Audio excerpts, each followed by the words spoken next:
We're back, WCG Canada Finals. We know you've been waiting for it, and we're very, very pleased to bring it to you. But first and foremost, ladies and gentlemen, it gives me great pleasure to introduce to you my co-caster this morning, and that is String. How are you, String? I am so good today. Thank you, Nightshade. How are you? Awesome. Of course, you can follow him on Twitter at String Theory. That's String with a double G. String Theory on Like Twitter. String GG, maybe? String GG, yeah. Why not? Exactly. All right, jumping into this game. This is still in the winner's bracket. I know a lot of people waiting for this one. Two favorites going head-to-head here, though. Down in the bottom right-hand corner, ladies and gentlemen, it gives me great pleasure to introduce to you. He's teamless. However, he is very well sponsored in the capable hands of Asus. Ladies and gentlemen, I give to you desRow. And in the top left-hand corner, we have another very capable Zerg player here. Great to see some good Zergs getting out because we didn't get to cast a lot of those yesterday. We have Jig. Yeah, and Jig representing Team Killing Spree, they must be exceedingly happy with his performance. He played well in the online qualifier, got himself into this tournament this way. That's why we didn't see him a lot yesterday, and we're going to see a lot of him today. Hopefully. Oh, yeah, definitely, hopefully. I'm excited to cast a PVZ here. I think it's a really, really fun matchup. I think it's one of my favorite matchups definitely out there. So many things can happen. There's so many different room for variation. Whereas in TVZ, it's kind of usually Biomine versus Ling Bling Muta. So I'm excited to see what happens here. Indeed. And down in the bottom right-hand corner, of course, the usual things going on. Pylon followed by a gateway, and the probe is going to head on out. I like this actually by desRow. Instead of sending out that pylon, the probe pylon out for scouting, he actually uses that, gets a little bit more economy out of it, and then sends it out after the gateway. Again, not a huge difference, but we're talking literally he'll return about 15 or 20 minerals worth before heading on back. And it makes sense to do that when you're going gateway first, because even if there is something crazy like a 6 or a 7 pool or something, you can usually still hold it if it's scouted early enough. So if this probe scouts a 7 pool and he already has his gateway done, he should still be able to hold. So that's a totally fine risk to take. Yep, he's going to head on up here, and he is going to see that it is indeed pool first and then a hatch second. He's going to get some good scouting information. He's going to take control of the unit now, as we can see. And he's just sending him on around. And you can actually, this is one of the great things. If you guys watch, there's a little ring, a dashed ring around the probe itself. This allows us to know when the player's actually controlling a particular unit or structure. You can actually see the rings popping up and around the hatchery as well for Jig. So as basically they're tabbing back and forth between the units and taking control of it.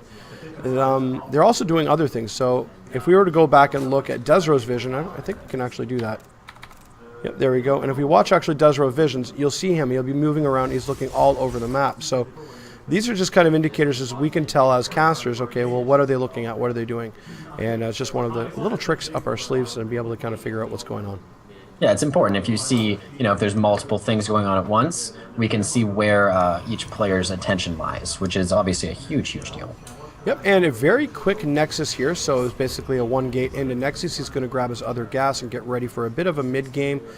And if we do take a look up at Jig's and his vision, Jig does have this very good overload placement that does let him know about that Nexus, and he should either do one of two things. He can either expand, which would be obviously the wise decision here, never want to be on a match space against your opponent, or alternatively, he can kind of try to do some kind of early pressure. He only has 2 Lings coming out right now, so I think he's going to try and save up, macro up, get this natural saturated as quick as he can, and then take a third fairly quickly, I think. I want to know what this gas... Oh, there it is. So the gas was for the speed, and he's going to leave the workers in gas. So he's not going for a huge amount of drones early. Still going to want to tech up pretty quickly. But should definitely be seeing a third base relatively soon, I think. He might switch over to Roaches just because they are a little bit of a beefier unit than Lings. Or maybe he's going to go for like a little bit of meter harass. We'll see where he's going with this. He does definitely need some gas for the late game, so that's perhaps why. Gets that Ling in there. He's got a Ling in the base. He's going to scout everything. And seeing that Sentry as well. That Sentry is a big tip-off. That usually means that there's not going to be any aggression coming. A lot of Protoss players in PvC like to go with that sort of 3-gate aggression with a Mothership Core, and then they can recall out. Seeing this Sentry, usually that wouldn't be a Sentry, usually be a Stalker or a Zealot if they were doing that. So this looks like desRow's going to be playing more defensive, and Jig now knows that with that great scout from the Zergling. Yeah, that Sentry is the big giveaway, like you say. If there's a Stalker, you can expect some aggression. Sentries, a lot of defense. Perhaps desRow is going to go for some kind of airplay. Nope, there's going to be additional gateways. He's tucking them in the back, though. But fortunately, I think this Overlord is going to get on in there and actually get some good scouting information here. So I think, I mean, there's still no third base, and with seeing those sentries, he knows that he can take that third base, and we're seeing 2 spines coming in. I don't know, this could be because he's expecting aggression for some wonky reason, but taking those 4 gases, we're going to be seeing 2-base mutas, I'm almost sure. And that is a really strong play, and very, very early on in the game can be quite devastating against a Protoss player that's expanding and doesn't have much anti-air like Stalkers or like even Blink Stalkers to be able to help counter against those fast mutas. But that being said, I should point out he's not taking that third. That is a huge, huge concern. And so it is going to be a 2-base play, a very aggressive one. The question of how effective do you think it'll be if he goes that route, going with a mutalist play? Well, desRow has now scouted all the gases and the spine crawlers. That's a huge tip-off. desRow should expect Mutalisks. And so we're going to see how he replies to this. He needs to either get a Twilight or even a Stargate, because Phoenix are very, very good against mutas, but one of those needs to go down now. He needs to ramp up the Stalker production, because he should be expecting the Mutalisks. Yep, and it looks like he's going to head out now, actually, with a small force of sentries. I don't know if that's the best choice in the world. Sentry is not the most... That's not going to do anything. I mean, there's spine crawlers and no third, although he's going to take the third now. And... so we might be able to get a cancel off on this third, because in terms of actual units, Jig doesn't really have anything to defend. He only has the spine crawlers, which aren't going to be very useful where they are positioned right now to defend a third base. Nope, and you are right. Spire has gone down. Infestation Pit has gone down as well. Again, desRow doing a very, very well timed, gets all the scouting information in the world. However, there is an engagement here. Queens are trying to take on these sentries. Force fields go down. Really nice pinning these Queens. They cannot leave. And the Zealots up front get themselves a couple of kills, as well as the Mothership Corps surviving as well. That's actually huge. Taking care of a couple Queens this early on in the game, that's going to shut down the creep spread for quite some time. And this Infestation Pit, I think this is going to be for Swarm Hosts. Swarm Host Muta? That works. It can. Well, I think it's going to be Swarm Host Corruptor. Swarm Host Corruptor? What I Corruptor? think we could be seeing. That was a very, very common style, especially a couple months ago. It kind of went out of... It's not as common now, and I'm not totally sure why, because it was very effective. I hope that's what we see, because getting an Infestation Pit that early after the Spire makes me think that it's probably not going to be for a Mutalisk push, but we'll see. I mean, it would make sense. Corruptor, and like you say, it has been some time since we've seen it. A couple of months, it has fallen out of meta, but it is coming back. Maybe, perhaps it's coming back today. There's the mutas. There is 9 mutas. Okay, so I stand corrected. He is getting that +1 flyer attack as quickly as he can. Also, Ling's heading on out to try and do a bit of a counter, but also get some scouting information as well. Heading on over, they are going to see that there is that third up, maybe to try to shut this down. I don't think it's going to be overly possible as well. No. But seeing that it's there is important. And what's going to happen here, he's got 13 mutas on the way. That's a lot of Mutalisks. They're going to go right into the main, and they're going to hit before Blink finishes.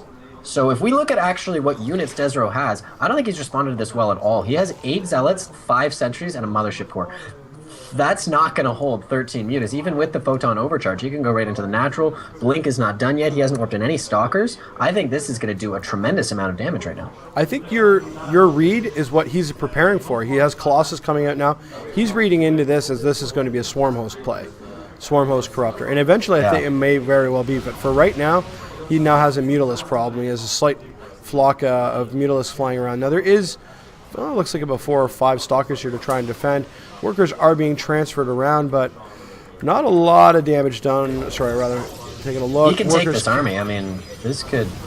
I really like what Jig's doing here. He needs to handle this well, because these mutas, obviously, they have to do damage. Because he's behind right now economically, he's down in supply, but I think they will do damage. I think he's going to be just fine right here. He's constantly causing desRow to pull probes. desRow hasn't lost that many probes yet, but you know, he's tasking to multitasking, and I think these mutas are going into the natural now. This is huge.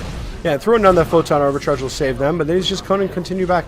The harass and the play here, threading the needle between these two forces with Stalkers. Ooh, that was good. That was really good. And able to get out of there with and Jig just looking very, very good here. This harass being very successful. Taking a look really quickly.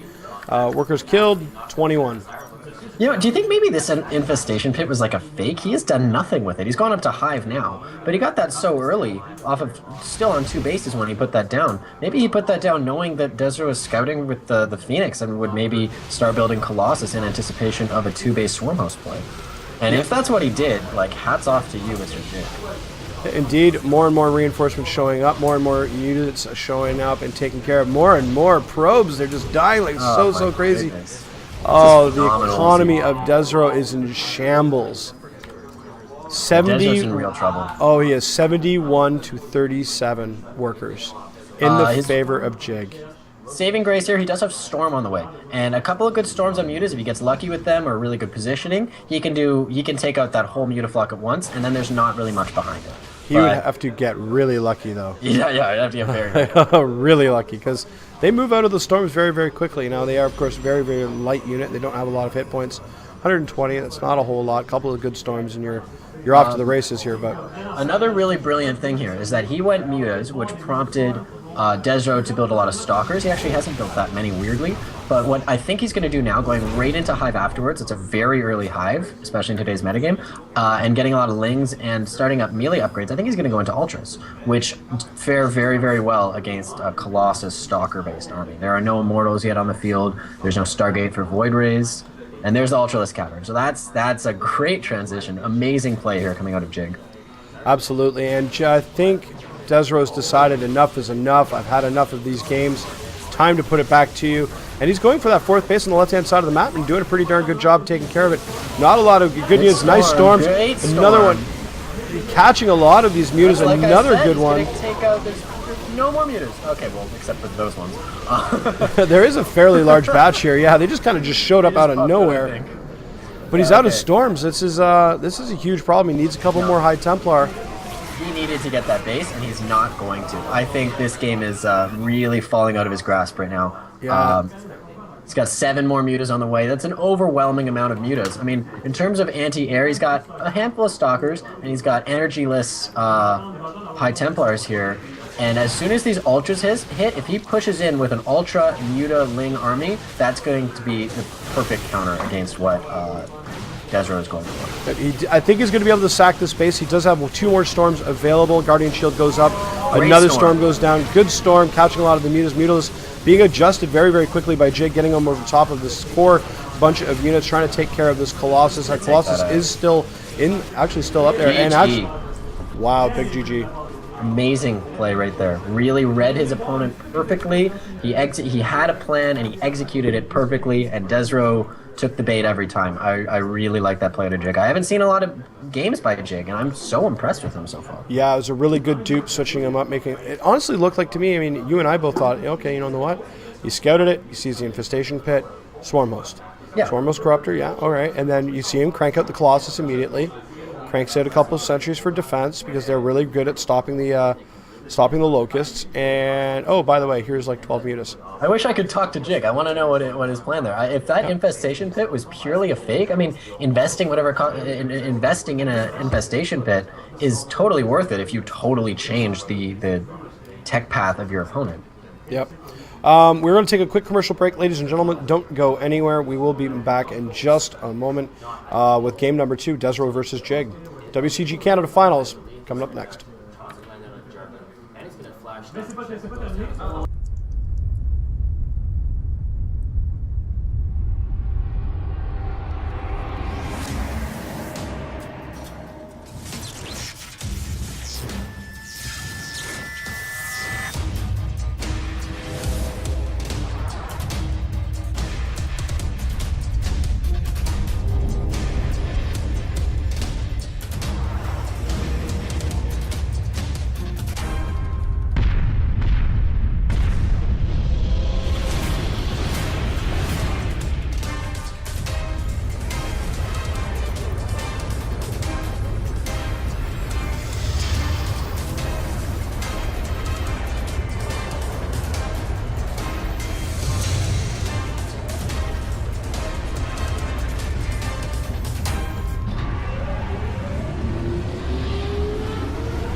All right, ladies and gentlemen, we're back. We're getting ready to tee up into game number 2. In fact, actually, we're going to be playing it on Whirlwind. We're in the lobby right now. Don't go along. It's not going to be a huge problem.